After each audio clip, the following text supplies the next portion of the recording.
Hey guys, it's me Marco, the American Lemko here. Today I'm in Gorlice at the Ruska Bursa. Let's check it out. Today we are meeting with Natalia Malecka-Novak, who is the head of the Ruska Bursa, and will tell us of its history as well as its current activity. Musimy znać, że Stowarzyszenia Ruska Bursa to najstarsza lemkiewska organizacja w Polsce. Była osnowana w 1908 roku, a to za to, że 2 roki skorsze w mieście, w centrum miasta Gorlici odkryli polską szkołę, polską gimnazjum i lemkiewska inteligencja, jaka żyła niekoniecznie w Gorliciach samych, znała, że trzeba, żeby ich dzieci też mieli możliwość chodzić do tej szkoły, Gorlickiego gimnazja. Za to musieli zorganizować sobie takie miejsce, w którym będą mogli żyć ich dzieci i chodzić do tej polskiej szkoły i potem des wertaty, des mieszkaty. No, nie byli w seli lemki codziennie dowozić z sąsiednich seł swoje dzieci do szkoły. To nie takie czasy jak teraz. Początek XX stulecia, to przypomnę. Za to lemkiewska inteligencja ruszyła poklikaty stowarzyszenia Ruska Bursa, które zorganizuje to życie tym młodym lemkam, to znaczy Stowarzyszenie Ruska Bursa zakupiło kawałek dzielanki tu w Gorliciach z budynkiem, w którym zorganizowali internat dla dzieci. Bursa to znaczy internat prosto. I w taki sposób ta lemkiewska młodzież mogła chodzić po pierwsze do polskiej szkoły, która pak dawała im możliwość, żeby iść dalej, studiować do Krakowa i dalej. Wczyty się na edukację, doktorium, uczytelium, prosto być wysoko edukowanymi ludźmi.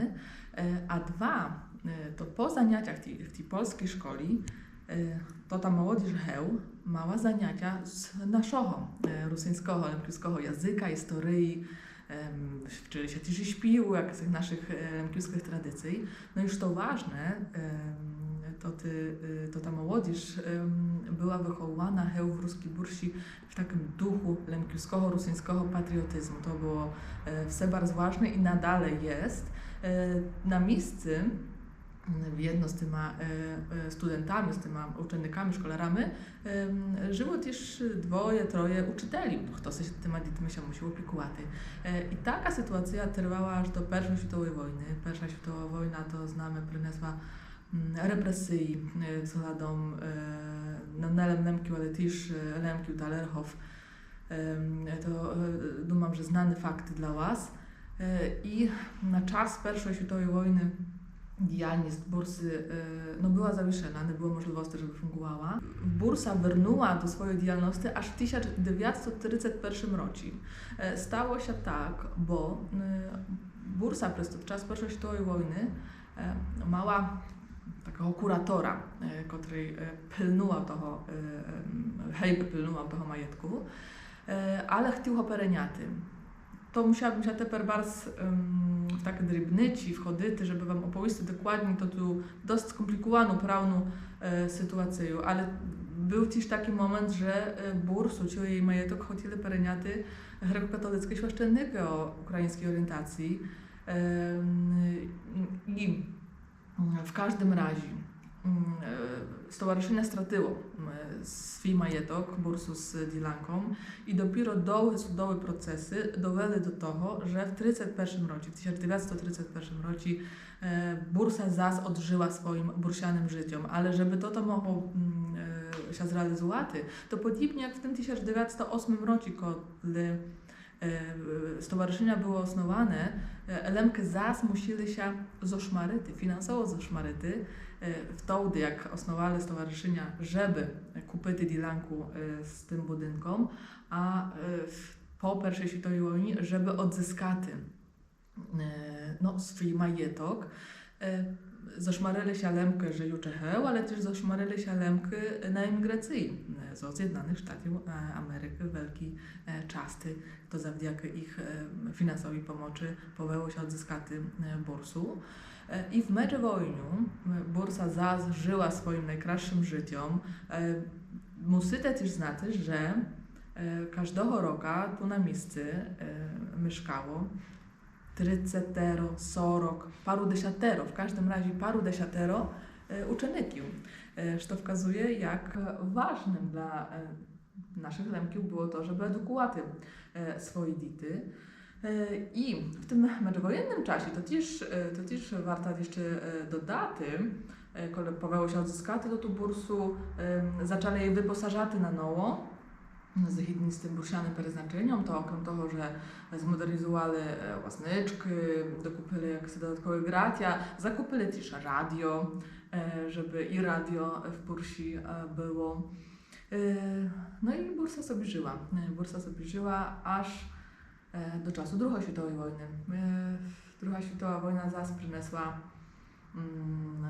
zawieszenia. Nie chcę powiedzieć, że koniec działalności bursy, bo zaraz Wam powiem, że powiało się jednak reaktywować tę bursę. Takie zawieszenia, że w bursi zainstalowali się ukraińskie jedynki administracji. II światowa wojna też przyniosła weselinia w rokach 40., w 47 roku akcja Wisła. I bursa zas propała. Bursu pereniał skarb polskiej держawy. Lemkiem nie było już tu na miejscu. Nie było komu wernuty do bursy. I tu w bursi zrobili szpital. Ale kiedy po rokach, po długich rokach Lemk zas mogli hołosno zaczęto sobie wysiedłować, to ta lemkiewska inteligencja poczuła ważność i wartość tego, żeby bursa odżyła, żeby reaktywować tę bursu, żeby bursa dalej mogła pełnić swoją wychowawczą funkcję, swoją patriotyczną funkcję. Zaczęli się starania o to, żeby bursę odzyskać, ale pierwsze w 1991 roku, jak mamy tu też na tablicy wypisany RIK, stowarzyszenia zostało reaktywowane. Zostało reaktywowane dokładnie na osnowie tego samego przedwojennego, oryginalnego statutu, żeby wskazać to tu jest idei i dumkę, kiedy idzie o działalność i o taki ideologiczny napriam. W tym czasie też już skorszo oczywiście zaczął działać Lemkiewski Ansambl Pieśni i Tańca Lemkowyna, też działał demokratyczny kruch Lemkiów Gospodar. One tu poczasty współużytkowali ten budynek. No i zaczęli się starania, żeby odzyskać prawnie ten majetok. I to trwało bardzo długo. To było bardzo skomplikowane, to były właściwie bardzo ciężkie borby. Raz, że z державą, mimo wszystko z державą, a dwa, problematyczne było to, że jedna z ukraińskich organizacji stwierdziła, że ona ma jakieś, uzurpuje sobie prawa do tego budynku i majetku. Oczywiście to nie było, że nie mało pokrycia w jakich faktach, a nie w niczym. Wszystkie inne lemkiewskie organizacje, jak wspomniana Lemkowyna Gospodar, jakby oficjalnie zrekli się starań o to bursiane majno na rzecz Stowarzyszenia Ruska Bursa, żeby to jedna organizacja się starała. No i to trwało bardzo długo, bo aż w 2009 roku można było powiedzieć, że to nareszcie bursa jest na swoim i to majno jest majnom już prawnie usankcjonowanym bursianym majnom, a to dozwalało robić większe i mniejsze remonty i te remonty zaczęły się już skorsze, bo po tych wszystkich rokach, po tych wszystkich długich rokach, jak tu był i szpital, no i skorsze, jeszcze przez rok bursa działała, nie był przewidziany niejaki remont, niejaka modernizacja. Dalej tak po prawdzie jeszcze tego nam brakuje, ale powiało wymienić się ciu i dach, ciu stolarku, wszystkie instalacje, od hrybyty, fundamenty, odciągnięty wilgit z tych fundamentów, ku špitale tež poprijatati, bo jednak tu było pełno też grać, ale jednego po szpitale. Wszystko za to, żeby bursa mogła żyć swoim życiem, żeby mogła pełnić funkcję ośrodka lemkiewskiej kultury. Już nie było takiej potrzeby, żeby wtedy po tym 91 roku, jak stowarzyszenie się reaktywowało, żeby bursa była internatą, tak jak dawno, ale potrzebowaliśmy jak lemkiewska mężczyzna takiego miejsca, żeby się z nim moczy stričati i to robimy podnes. Może już przejść do tego, że sucześnie, no i po tym 90 roku robi stowarzyszenie Ruska Bursa. Tak jak już ją powiedziała, stowarzyszenia mają taką funkcję lemkiewskiego ośrodka kultury. Dalej wielki nacisk kładę na wychowanie młodych lemkiów. Za to organizowane są dla nich rozmaite inicjatywy, w tym imprezy, takie integracyjne imprezy dla dzieci, które wczacie lemkiewskiego języka w szkołach, bo można wczyć lemkiewskiego języka od najmłodszych roków po średnią szkołę. To są dodatkowe zajęcia, ale kiedy dziecina się już zapisze na te zajęcia, to musi brać w nich udział tak samo jak w lekcjach matematyki, polskiego itd. Zdobywa to odciny i dba to o frekwencję.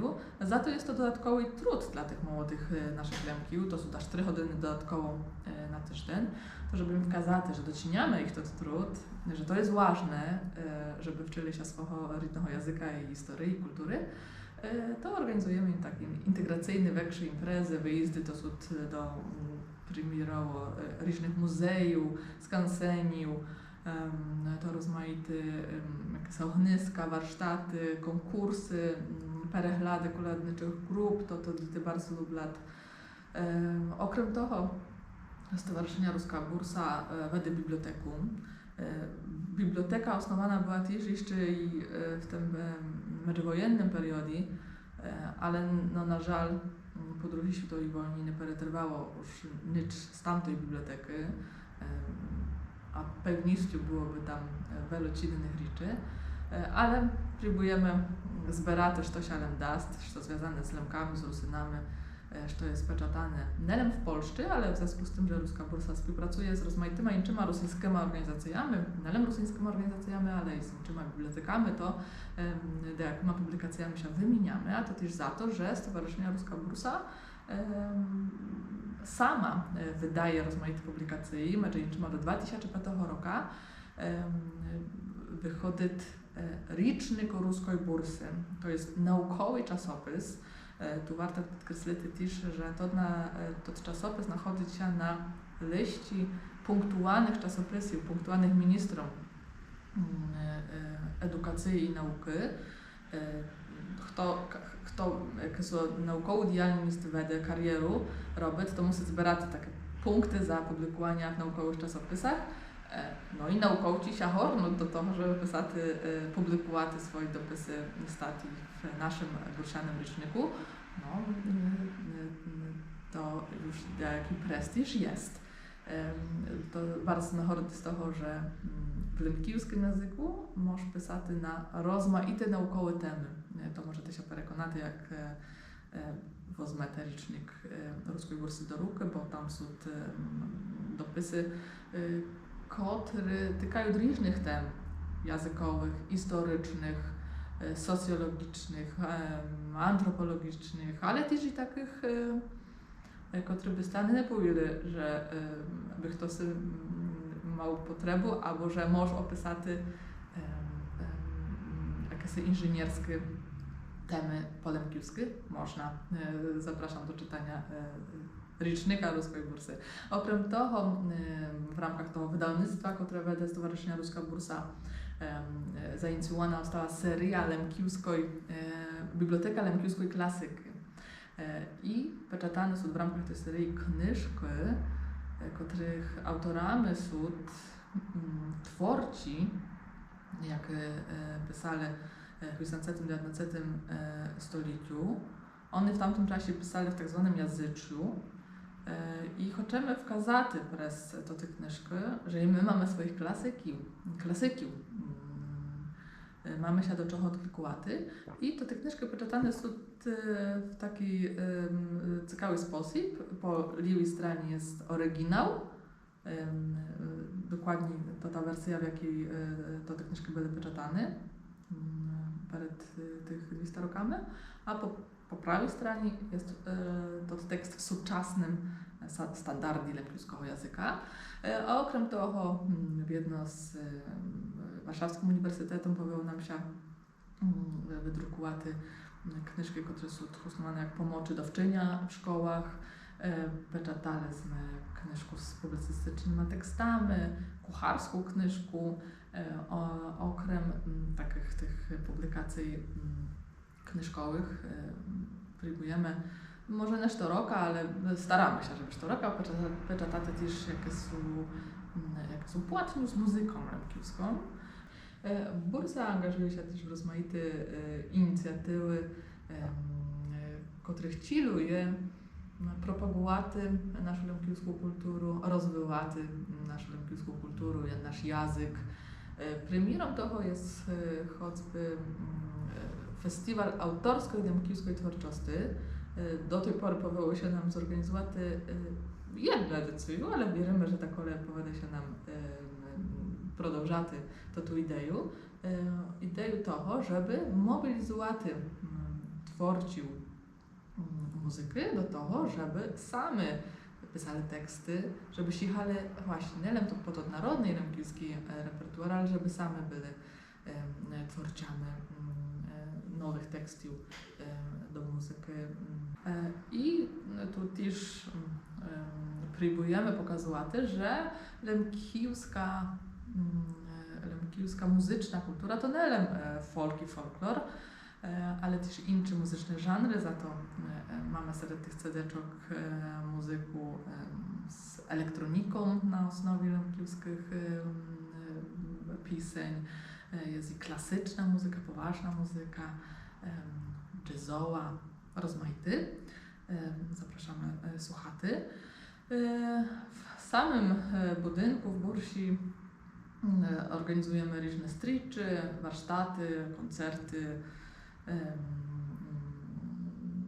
odczyty, prelekcje, integracyjne imprezy. A od 2011 roku uruchomiliśmy, vedeme, jak Stowarzyszenia Ruska Bursa, radio, lemkівське radio. Kusmy musieli żdać na to nasze lemkівське radio, ale jest. Od tego 2011 roku już plus roku minęło, bo przy radiu rozwinął się informacyjny portal LMFM. Słucha nas czyta około paru tysięcy osób dziennie i to są dane dla tych internetowych osnowateľów.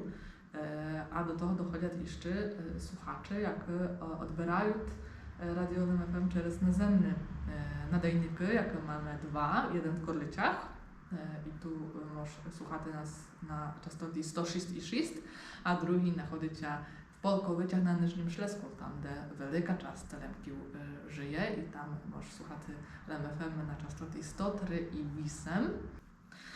Okrem tego przy Bursi jest jeszcze cudowny ensemble Teroczka.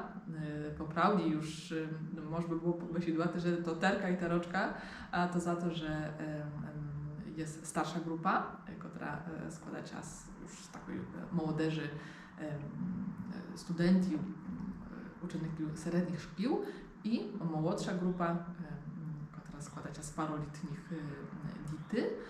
Teroczka striczat się w każdą sobotę mają próby, śpiewają lemkівські pieśni i nie to te narodne lemkівські pieśni, ale też i autorskie lemkівські pieśni. Думam, że to jest też wielka wartość tej teroczki, że sięga nie tylko narodny repertuar. Teroczka występuje po rozmaitych imprezach dookoła tu Gorlic, ale przede wszystkim przykrasza nam wszystkie nasze bursiane podії i imprezy. Mamy все wielką potichu z tych występujących dzieci. Wspomniałam już, że przy Bursi mamy biblioteku. Dije też przy biblioteci digitalna pracownia, digitalny archiw, a to za to, że sme dysponentami takiej wielkiej kolekcji negatywiów, które takie supróżestwo znanych historyków sztuk zgromadziło przez rok swojej roboty i wielki często to te negatywy to są znimki zrobione pociwi lękowymi w 50-tych, 60-tych rokach, to już to czas po wyseleniach i możemy obserwować, jak wyglądała lękowina lękowska obszar w tym czasie, kiedy tych lęków nie było, w czasie, kiedy pomału lęki zaczęły wertaty, co się zachowało, aż to propało już na wse, kiedy idę od kulturowe krajowe te lękowiny i pomału digitalizujemy to te tysiące negatywiów i pomieszczamy ich na sajcie, który to archiw znajdziecie poprzez sajcie LMFM. I to ta działalność cieszy się bardzo wielkim zainteresowaniem. To ta digitalna kolekcja, ale też i to ta robota jest doceniana przez innych kolekcjonerów, innych naukowców też, bo już i inne osoby nam peredają swoje archiwa, żeby ich digitalizować i udostępniać szersze, bo naszym celem jest, żeby to nie trymaty w tych skryniach i w szafach i żeby się cieszyć, że mamy, żeby to digitalizować i udostępniać szersze, żeby i inne osoby miały z tego hosen, a że mają to znamy, bo desiatki są źródeł, co można wziąć taką do takiej publikacji albo do jakiegoś odczytu, wykładu itd. Także to nas bardzo cieszy.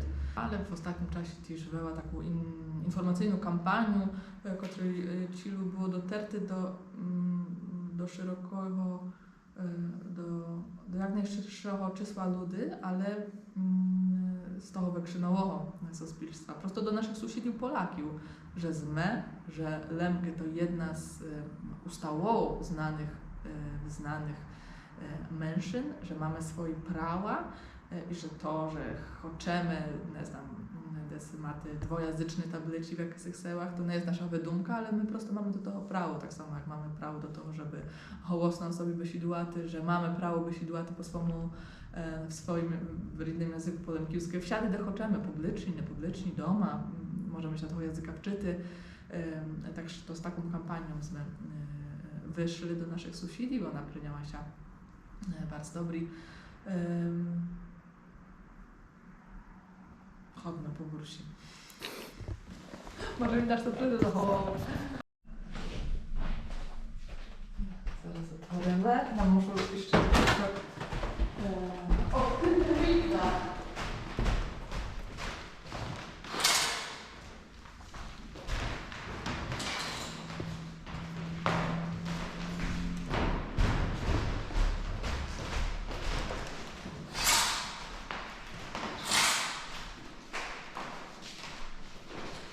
Iwan Rusenko, nazwany teraz samym lękiem uczytelem, był po pierwsze uczytelem, pedagogą, był pismennikom, poetą, grafiką, satyryką.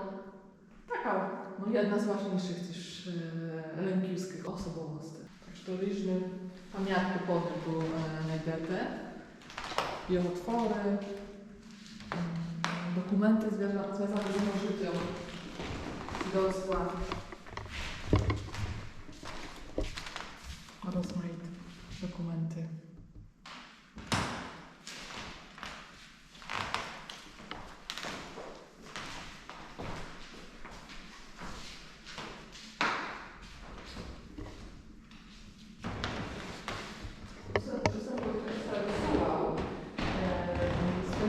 Słuchamy, robił takie komentarze polityczne do danej sytuacji politycznej, która w tamtym czasie była. Także tu są jakieś takie premiery, to też tak zwane lękiwskie typy, czyli typy z lękołyny. Mamy Korczmaria, mamy Drotaria, w Gazdyniu, Hudakił, cygańskie klątwy Hudakił, Amroza, Sewskiego Mudrycia, filozofa.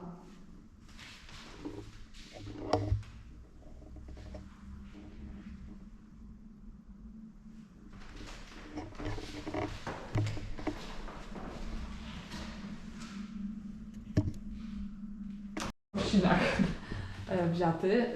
Tu mała swoje pomieszczenia Lemkołyna, za to są ich hramoty i plakaty rozmaite po Lemkołyni. To są instrumenty też. Poczasty teper zanima to pomieszczenia te roczka, no za to są te roczkiny, te roczkiny hramoty. No a poczasty jest tutaj to archiw, no ale mówię, jaki tu jest bajza. Możesz tak małą parewetkę zrobić, to puścili się, no.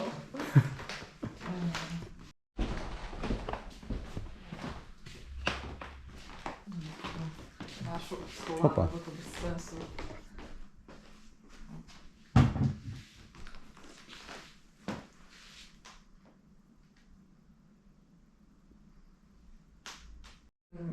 Podobna do Gorlickiej bursy działa jeszcze w Nowym Sancze, a Bursanoku.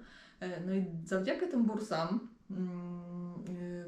bursaki, które wychodzili z burs i szli pak studiowaty na uniwersytety i mali ma edukację, doktorił, naukowcił, takimi znanymi absolwentami Gorlickiej bursy byli choćby Szymon Pysz, Petr Fecica czy Iwan Żelem.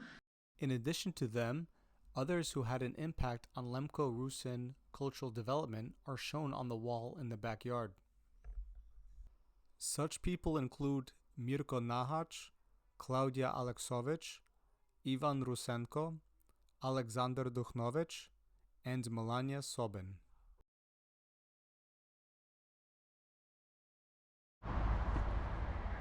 Hey dear Americans or Lemko Americans, you are very welcome to come here and visit us and learn about your ancestors. We are waiting for you.